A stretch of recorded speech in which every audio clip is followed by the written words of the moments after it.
movement, pay close attention. We live in a day and time when the truth is not automatically regarded as the truth. We live in a time where no matter what you say or what somebody else says, what proof you have, video footage, video evidence, no matter what you say, someone is going to challenge it and someone is going to refute it. There are very few truths in this world. But the one truth that I know of, America is in a bad state.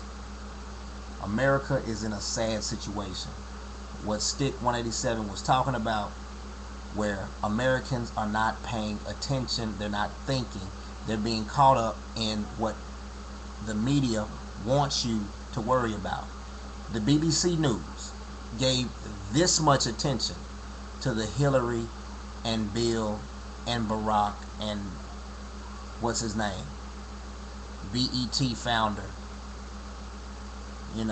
that situation about MLK. They gave that much time to it because you know what, it really is not important. It's stupidity. It's something else to make us argue about race. It's something else to make us take focus away from the fact that, you know what, somebody else is winning this primary. Somebody sent me a video.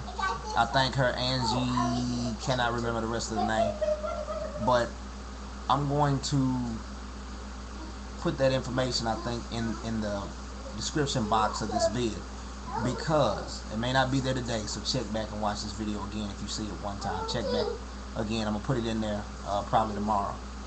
But she put in the voting process, how the primaries and how different states have different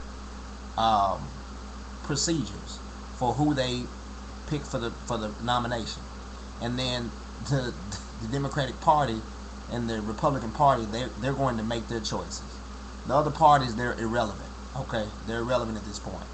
Now, when they actually have the run for the presidency, you're going to vote in your respective state. Those that can vote will vote. Those that can vote and decide to vote are going to vote in their respective state. Your vote will be counted along with every other vote in that state. Now, at the end of the voting process, barring the corruption of the voting machine, the line of and the fake ballots and the dead people voting and all that, aside from all that, whoever wins that state, that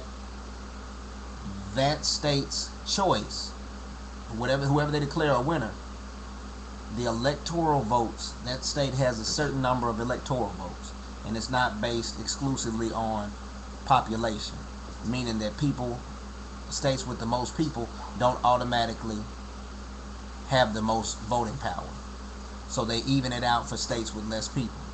Now,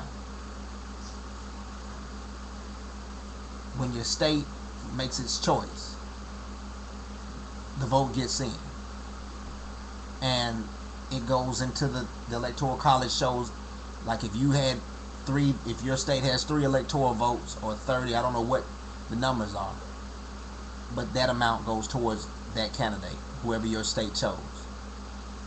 Then they're tallying the votes up. Whoever has, it's a set number. Now I forgot. Somebody say it for me. Type it at the bottom in the comments. What is the number of electoral votes necessary to become the president of the United States? And it's the first one to reach that number. So if they selectively knew beforehand who was going to win what state, who was most likely to win what state, and those people made sure that they got their voting, the booths and everything closed down early, as fast as they can, and got this stuff in as quick as they could, so that they know that my person is going to win, so I want to hurry up and get him in there. That way we go ahead and get to that number, and we've elected the president. Even though when it's all said and done, the other one may end up with the most electoral votes, but it's too late. It'll be too late at that point. But those other candidates, that's where they become important, because they take away that ability. In other words, I'm not going to have enough votes in the electoral college, and then this person ends up getting more. I've got enough to be president, but then at the end, this one has more than me, because those other candidates are gonna eat down on some of that number. So it's a decent process, and then there's corruption in it. But to me, it doesn't even matter. It does not matter who you elect president, because one of the things that Stick talked about, it's choreographed. It's been planned. We have an agenda in the United States. We have an agenda on this planet. We have people who are carrying out certain processes. It does not matter if they elect you as president. If they elect you as president, you are a part of the institution of the presidency of the United States. You are an institution. You are not who you are anymore. You're no longer that person. You're no longer who you are before you're elected. You have a job to do. You carry out those duties as president, whatever they may be. You can't just say, well, I don't want nothing to do with it. I ain't even worrying about that today. Well, Mr. President, we need your vote on this. We need you to sign off. I don't even feel like it. Now, if you're Bush, you can take vacation whenever you get ready. Take care of business while you're on vacation. You know, Stick tripped me out when he said, you know, they did this and did that, and then Dick Cheney shot somebody in the face. Well, you know what? It's like a soap opera. It's like, if we talk about everything that took place during Bill's presidency, and then talk about the stuff that took place during this presidency, it's comical. Watching it's like a bad movie.